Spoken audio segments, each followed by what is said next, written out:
Hii leo ikiwa ni tarehe 13 mwezi wa tatu mwaka 2024, ndiyo mahakama inaenda kutoa hukumu katika kesi yake Jowie Irungu ambaye aliweza kupatikana na hatia ya mauaji yake Monica Kimani.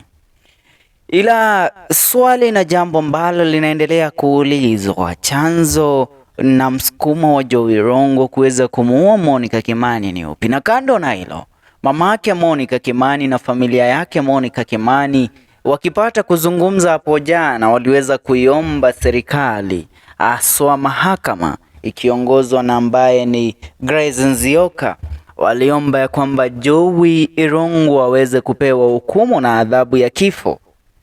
Kulingana na taarifa ambazo zinaendelea kwa sasa, the court proceedings are going on. Inaaminika Judge Justin Nzioka atakuwa akitoa hukumu yake ya mwisho leo na kuweza kuamua hatima ya Jowie Irungu, kama kana kwamba ni miaka ngapi atakuwa akipolea gerezani ama kuwa kana kwamba ataweza kupewa hukumu ya kinyongo.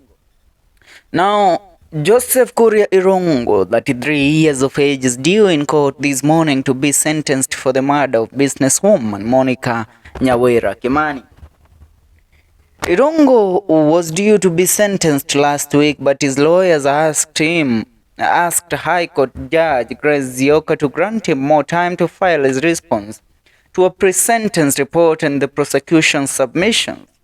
In her submissions, Assistant Director of Public Prosecutions DPP Igoti urged the court to sentence Irungu to death, saying the prosecution had shown that he planned the murder, that there was no provocation from Monica, and that he also tried to conceal the crime. Ms. Gishohi urged the court to find that there was aggravating circumstances for Irungu to be sentenced to death. Now, the court must impose the death sentence in respect to capital offense in accordance with the law.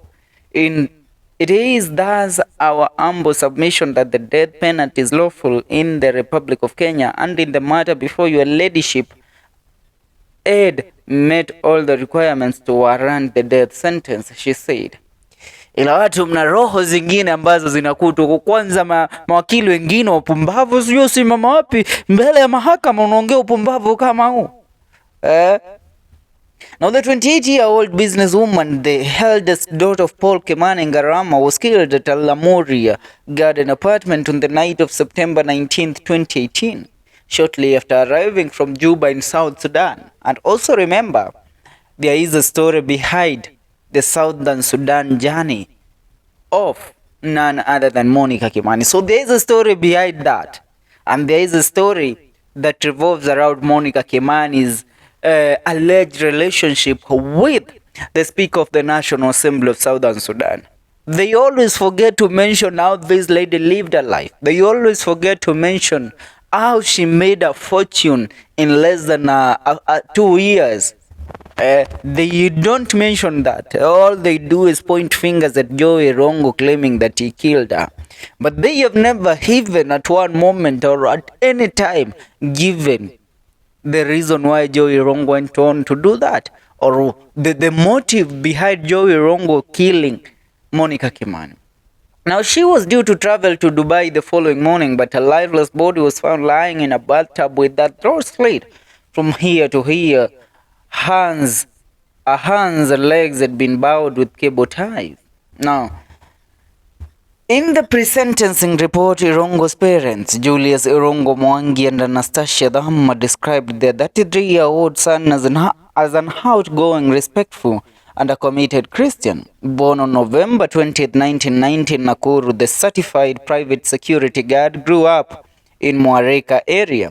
After completing his secondary school, Irungu joined Kenya Polytechnic to study for diploma in food production, which he completed in 2011. He later moved to Dubai, where he worked for a security company after receiving tactical military training from the Dubai Police Academy and the Ogara Group, a security company. Monica, who held a diploma in international relations, was the managing director of the family business known as Millipol General Trading Company in Juba for 7 years. In a ruling, Justice Nzioka said that although the conviction was based on circumstantial evidence, the prosecution and met the threshold of proving that Irungu committed the murder. Now, the judge found that Irungu stole the identity card of Dominic Biserra Harun, a security guard at the estate where he was staying, armed himself with a gun, carried a bag containing a white kanzu, and changed his clothes before going to Monica's house. According to the judge, Irungu stole the identity card to disguise himself and gain access to the apartment. After the murder, he destroyed the evidence by burning the clothes he was wearing when he committed the crime. It is the finding of the court that there are 4 facts taken cumulatively constitute adequate strands which leads to a strong conclusion that the first accused person is guilty of the offense of murder, Justice Nzioka said during Jowie Irungu's sentence. Ila swali ni je, Justice Nzioka ileo utatoa hukumu gani kama autokuwa na haswa msukumo wa Jowie kuweza kufanya mauaji yale? Why would you give a sentence to a person when you have not established the motive of the reason why they did that? And in every case, to prove and to make your case so strong, you have, and I say again, you have to establish the motive behind Jowie carrying out that offense. And that is something that you have not done. That is something that you have not proved to us beyond any reasonable doubt that Jowie Irungu had reasons to do the planning and go ahead and execute Monica Kimani. Because somebody doesn't go ahead and do such a thing out of nothing. They have to at least plan, execute, and carry out something like that. It's strategic. It's something that is formulative. You don't just wake up and do that. Tuambie, maoni yenu ni yapi? Maoni yenu ni yapi? Na aswa chanzo cha Jowie kuwafikia kufanya kitendo kile kilikuwa kipi? That's what we want to know. Maoni yako kwenye comment section. Na aswa kwa familia pia ya Monica Kimani, tunajua wanauguza na wao wameweza kuomba hatua ya kifo kuweza kutolewa kwake Jowie Irungu. Hiyo itakuwa haki? Swali kwako mtazamaji. Je, hakifa Jowie atafufuka Monica?